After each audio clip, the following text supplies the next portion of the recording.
दुनिया में करोड़ों लोग हैं, लेकिन कभी ऐसा नहीं होता है कि दो लोगों की सोच एक जैसी हो, दो लोग एक जैसे दिख तो सकते हैं। अगर कोई मोनोजाइगोटिक ट्विन है तो दो भाई या दो बहनें एक जैसी दिख तो सकती हैं, क्या उनकी सोच भी एक जैसी होती है? सोच नॉर्मली एक जैसी नहीं होती। ये कितनी कमाल की बात है कि दुनिया में करोड़ों लोग हैं, हर आदमी अलग तरीके से दुनिया के बारे में सोचता है, अलग तरीके से काम करता है, उसकी सोच अलग है। इसका मतलब कोई तो कारण है जो एक जैसे ह्यूमन बीइंग, जिनके क्रोमोसोम एक जैसे हैं, जिनके जीन्स एक जैसे हैं, जिनके हार्मोन्स एक जैसे हैं, जो एक जैसे दिखते हैं, जिनका एवोल्यूशन एक जैसा हुआ है, फिर भी वो दुनिया में काम अलग अलग तरीके से करते हैं। इसी को बोलते हैं पर्सनैलिटी। पर्सनैलिटी डेवलपमेंट कैसे होती है, आदमी कैसे डिफरेंट स्टेजेस को पार करता हुआ अलग तरीके का बनता है। तो पर्सनैलिटी क्या है, व्हाट इज पर्सनैलिटी? अगर इस बात का हम उत्तर ढूंढें तो जैसा कि हमने पहले भी कहा था कि ये बड़ा आसान प्रश्न है, लेकिन इसका उत्तर देना इतना सरल नहीं है, कॉम्प्लेक्स है। अलग अलग महान जो साइकोलॉजिस्ट हुए हैं और जिन्होंने इस बारे में रिसर्च किया है, उनके अलग अलग व्यूज हैं। कुछ लोगों का कहना है कि दुनिया में 16 तरह की पर्सनैलिटीज हैं। दुनिया में लोग 16 तरह के होते हैं, जिनको हम आगे चल के देखेंगे, आप भी देखेंगे आप उन 16 में से किस तरह के। एक बिग 5 थ्योरी, उसके मुताबिक यह है कि दुनिया में लोग 5 तरह हैं।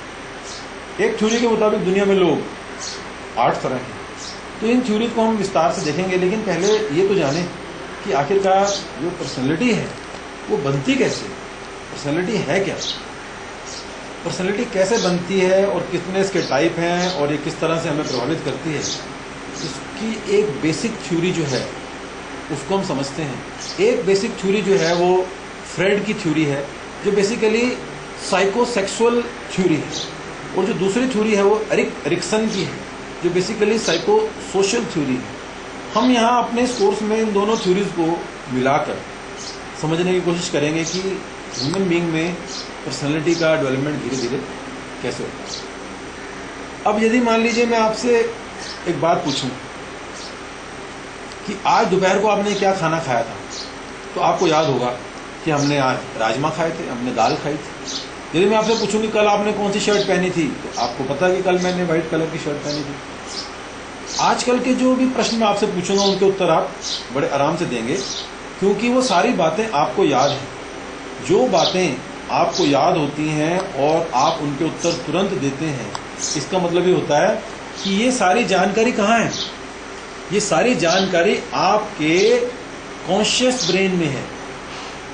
ब्रेन का वो एक सबसे छोटा पतला हिस्सा, बहुत ही कम जो वॉल्यूम घेरता है, उसे बोलते हैं कॉन्शियस ब्रेन, जिसमें आपकी आजकल की कुछ वर्ष पूर्व तक की भी जानकारियां एकदम इंस्टेंट होती हैं। आपने पूछा, आपको तुरंत पता। लेकिन यदि कुछ पुरानी बात आपसे पूछी जाए कि जब आप क्लास 3 में पढ़ते थे तो आपके क्लास में आपकी सीट के पीछे कौन बच्चा बैठता था, तो शायद आप थोड़ा सा आपको सोचना पड़ेगा। यदि मैं पूछूं कि आप आज से 20 साल पहले जब आप हरिद्वार में गए थे तो आप बह क्यों गए थे, तो फिर आपको उसके बारे में सोचना पड़ेगा।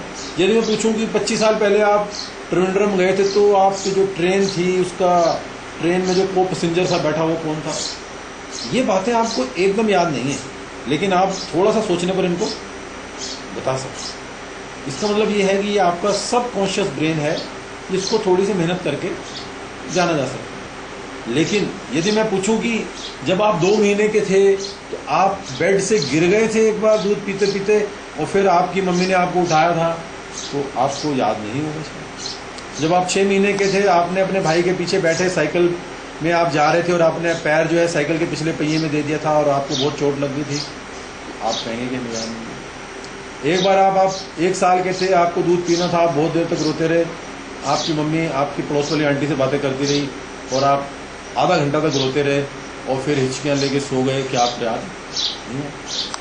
लेकिन ये सारी बातें हुई तो हैं आपके साथ, ये बातें हुई तो हैं। तो जो बातें आपके साथ बचपन में हुई और आपको याद नहीं है, इसका मतलब ये नहीं है कि आपके ब्रेन ने उनको समझा नहीं।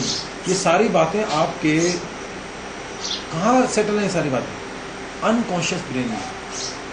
अनकॉन्शियस ब्रेन ने उन सब बातों को बहुत अच्छे से जानकर अपने पास संजो के रखा है और आज भी आपके डिसीजंस, आपकी पर्सनैलिटी, आपकी बातों को वो प्रभावित करता है। छोटे छोटे एग्जाम्पल से समझते हैं, फिर इस थ्योरी को डिटेल में पढ़ेंगे।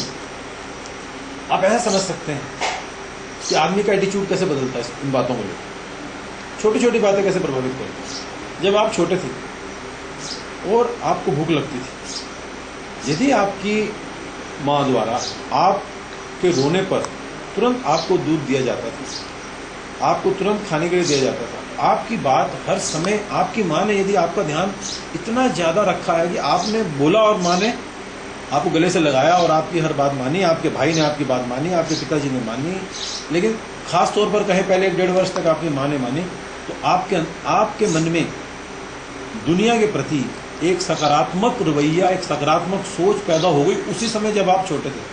क्योंकि जब आपको भूख लगी, आपने एक बार रोने की आवाज़ करी और माँ जब दौड़ के आई, तो आपको ऐसा लगा कि दुनिया अच्छी है, जरा सा कुछ कहने पर मेरी बात सुनती है। तो वो जो पॉजिटिव थिंकिंग आपके मन में उस समय आ गई, वो आपकी लाइफ में हमेशा पॉजिटिव थिंकिंग रहेगी। और आप जब बड़े हो जाएंगे तब भी आपकी सोच को वो बात प्रभावित करती है। अनकॉन्शियस ब्रेन में जो आपके अंदर एक ठप्पा लग गया कि दुनिया अच्छी है, वो फिर हटता नहीं है। इसलिए जब आप बड़े होते हैं तो आपकी पर्सनैलिटी में वो पॉजिटिविटी दिखाई देती है। बड़ी से बड़ी समस्या में भी आप कहते हैं कि नहीं नहीं हो जाएगा। आप क्यों कहते हैं कि नहीं नहीं हो जाएगा? क्योंकि आधा घंटा जब आप रोए थे ना, 15 मिनट रोए थे, तो रोने के बाद आपको दूध मिल गया था।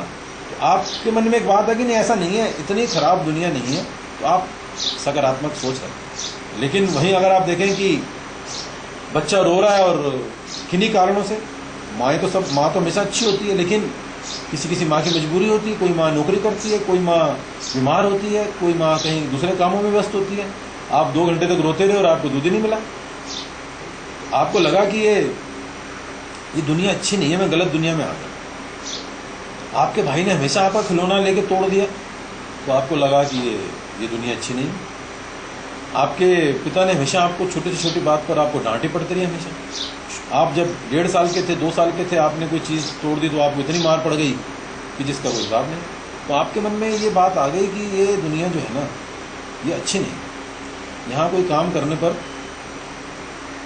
दंड मिलता है। तो इससे क्या होगा कि जो इनिशिएटिव लेने की आपकी आदत है वो कम हो जाएगी। आप जब भी इनिशिएटिव लेंगे ना बड़े होकर, आपको वो जो बचपन की मार है वो हमेशा याद रहेगी कि मैंने एक बार घड़ी लेकर उससे खेला था तो मुझे डंडे पड़े थे।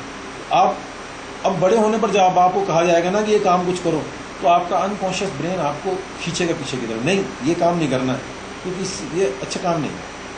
तो कुल मिलाकर इसी थ्योरी को हम अलग अलग स्टेजेस में कैसे काम करती है, इसको बहुत विस्तार से अगले लेक्चर में पढ़ेंगे।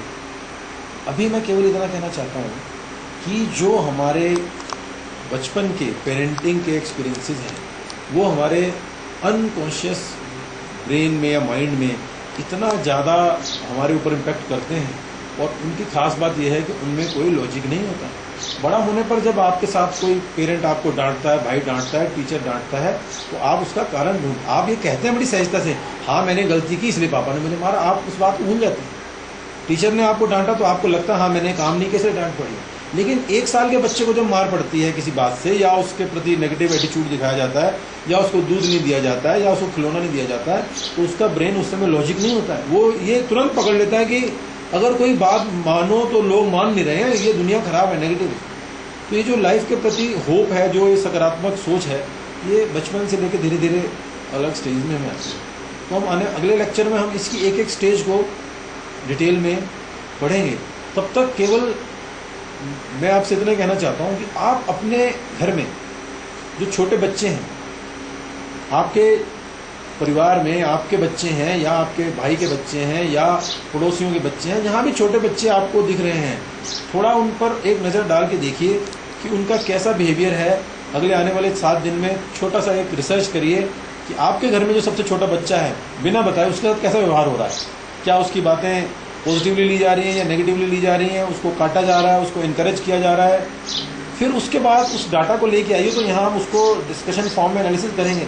देखिए ऐसा नहीं है कि बच्चा शरारत कर रहा है और पिताजी उसको बढ़ावा दे रहे हैं, खुशी हो रहे हैं उसकी हर बात पे, इससे भी वो बच्चा सफल नहीं होगा। वो इतना उदंड हो जाएगा आगे चल के, रुथलेस हो जाएगा कि वो हर डिसीजन बिना सोचे समझे लेगा और अपना फायदा करने के लिए कुछ भी करेगा। और उसके हर डिसीजन को रोका जा रहा है, तो वो जिंदगी में कभी डिसीजन नहीं लेगा। तो कुल मिलाकर आपको देखना कि जो पेरेंटिंग हो रही है वो कैसे होनी चाहिए, बड़ा ही अच्छा एक बैलेंस होना चाहिए, तब बैलेंस्ड पर्सनैलिटी बनती है। बहुत ज़्यादा अति उत्साही होना भी अच्छी बात नहीं। आपके पेरेंट्स ने आपको पॉजिटिव साइड पे इतना ज़्यादा रख दिया, आपने जो कहा आपको उन्होंने करने दिया और आपकी मदद की उसमें, तो आप अति उत्साही हो जाएंगे। तो कभी कभी अति उत्साह में भी काम खराब होता है। उत्साह के साथ गिल्ट भी होनी जरूरी है। 10 बार आपने बात की और 10 बार पिताजी ने या माँ ने नहीं डांटा, ये भी गलत है। कभी कभी आप जब गलती करें तो उस पर डांट भी पड़नी चाहिए, तब आप में एथिक्स और मोरल वैल्यूज जागती हैं। आपको ये भी पता होना चाहिए कि भाई कुछ गलत करने पर, कुछ गंदा करने पर डंडा पड़ता है। अभी पिताजी का पड़ रहा है, फिर वही डर फिर आगे चल के आपके मन में सोसाइटी का हो जाएगा। यदि आपके मन में बिल्कुल ही डर नहीं है तो फिर आप उदंड हो जाएंगे। और तो ऐसा नहीं है कि 100% पॉजिटिविटी के साथ बच्चे को पाला जाए या 100% नेगेटिविटी के साथ बच्चे को पाला जाए। पेरेंट्स की ड्यूटी होती है कि बड़ा ही बैलेंस बनाकर दोनों तरह से बच्चे को डेवलप करें। तो ये एक छोटा सा होमवर्क है आपके लिए कि आप देखें आस पड़ोस में या घर में अगर कोई छोटा बच्चा है तो उसकी पूरी बातों को नोट करें, लिखें। अगर आप हो सके तो उसकी वीडियो बनाएं, उसकी फ़ोटो लें, ताकि हम देख सकें कि जो बातें हम आगे चल के अब अगले लेक्चर में जो फ्रेड और एरिक्सन की थ्योरी की अलग अलग स्टेजेस हैं उनको हम डिस्कस डिटेल में करेंगे। तो आपके पास यदि कुछ एग्जांपल्स होंगे तो आप उन बातों को उनसे रिलेट कर सकेंगे और आप इस थ्योरी को और पर्सनैलिटी डेवलपमेंट को बहुत अच्छे से समझ सकेंगे। तो नेक्स्ट लेक्चर में मैं होप करता हूँ कि आप थोड़ा सा डाटा बच्चों का देख कर आएंगे और फिर हम इन बातों को और डिटेल में करेंगे। Thank you.